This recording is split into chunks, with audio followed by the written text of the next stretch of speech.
Halo adik-adik semua, kembali lagi bersama kakak.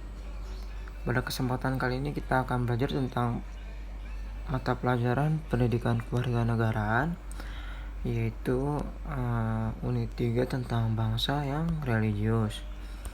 Nah, pada kesempatan kali ini kita akan membahas Masjid Agung Demak. Masjid Agung Demak merupakan bangunan Jawa yang sangat kental. Nah, mereka ini ada 4 soko guru atau tiang kokoh penyangga atap yang bertumpuk. Soko guru barat laut merupakan sumbangan dari Sunan Bonang, dan soko guru timur laut merupakan dari Sunan Kalijaga. Sementara soko guru arah tenggara merupakan sumbangan Sunan Ampel, dan soko guru barat daya merupakan sumbangan dari Sunan Gunung Jati. Berdasarkan cerita yang disadur dari Babat Demak, soko guru yang dibuat Sunan Kalijaga memiliki keunikan di mana 3 soko guru lainnya.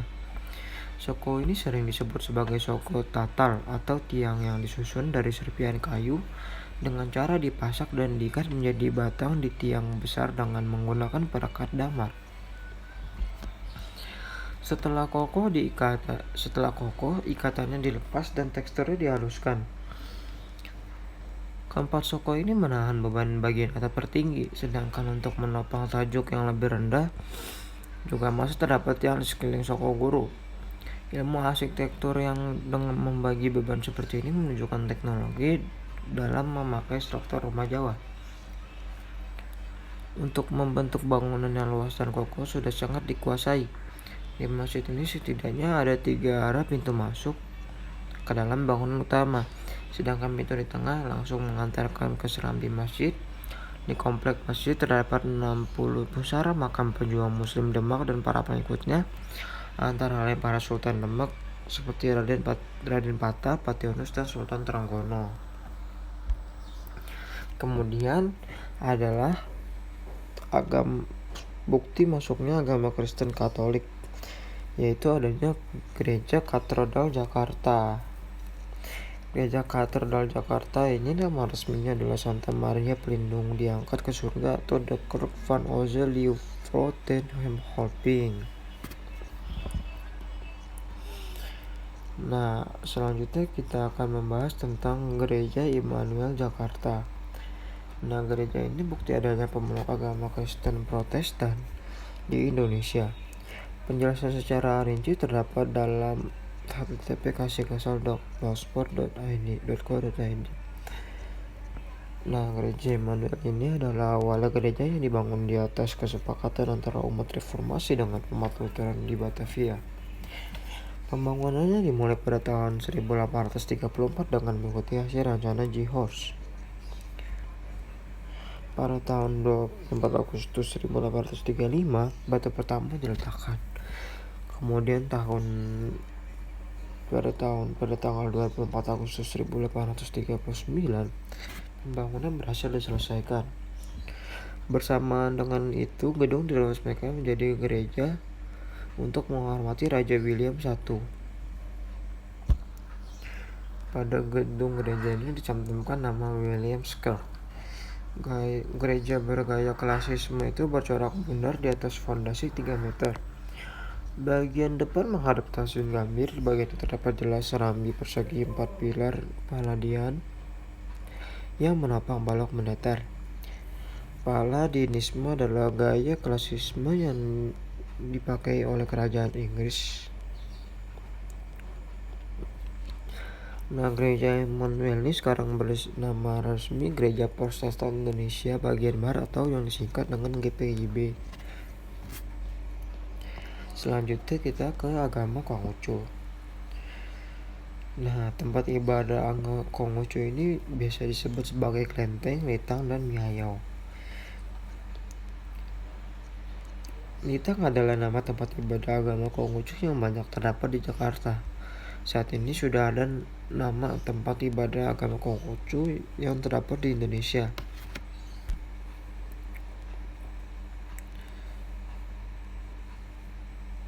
Saat ini sudah ada 150 litang tersebar di seluruh Indonesia yang berada di bawah naungan MAKIN atau Majelis Agama Konghucu Indonesia.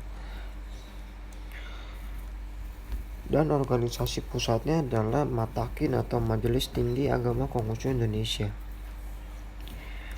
Ciri tempat ibadah tersebut adalah selain altar yang berisi kimsin, Nabi Kongzi Konghucu juga biasanya terdapat lambang mudo atau boktok dalam dialek Hokkien berupa gambar segenta dengan tulisan huruf Zongsu atau Tiongsi dialek Hok bahasa Hokkien yang yaitu berupa gambar genta dengan arti satya dan tepasirira tenggang rasa yang merupakan inti ajaran dari agama Konghucu. Hal ini sesuai dengan sabda Nabi Kongzi atau kitab Lunyu, apa yang diri sendiri tiada diinginkan, janganlah diberikan terhadap orang lain.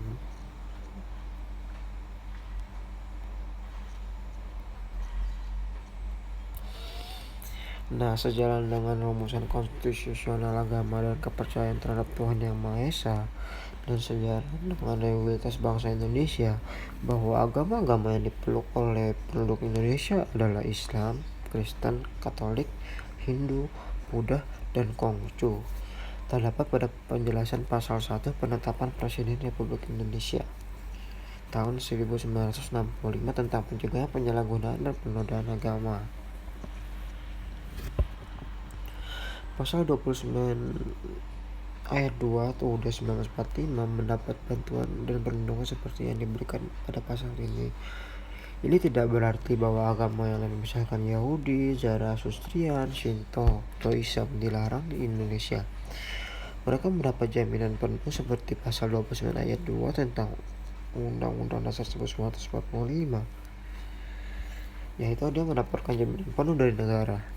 Pada pasal 29 ayat 2 Undang-Undang 1945 memberikan pedoman bagi bangsa Indonesia bahwa menjalankan ibadah agama atau kepercayaan Tuhan Yang Maha Esa harus saling menghormati. Penghormatan terhadap pemeluk agama atau kepercayaan Tuhan Yang Maha Esa berbeda dapat diwujudkan dalam bentuk hidup saling berdampingan.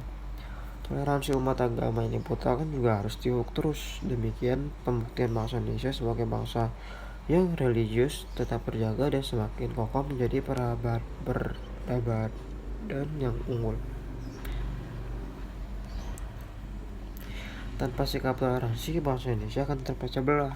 Agama dan kepercayaan terhadap Tuhan Yang Maha Esa boleh berbeda, tetapi harus dinyatakan dalam hidup bersama bangsa Indonesia. Situasi toleransi ini masih terjaga sampai hari ini. Hal ini juga harus dijaga untuk terus sampai waktu yang akan datang. Dengan bersatu maka jayalah bangsa Indonesia dan negara Indonesia. Nah, demikianlah pelajaran yang dapat kakak sampaikan. Pada kesempatan selanjutnya akan diberikan oleh kakak yang lain. Sampai jumpa adik-adik.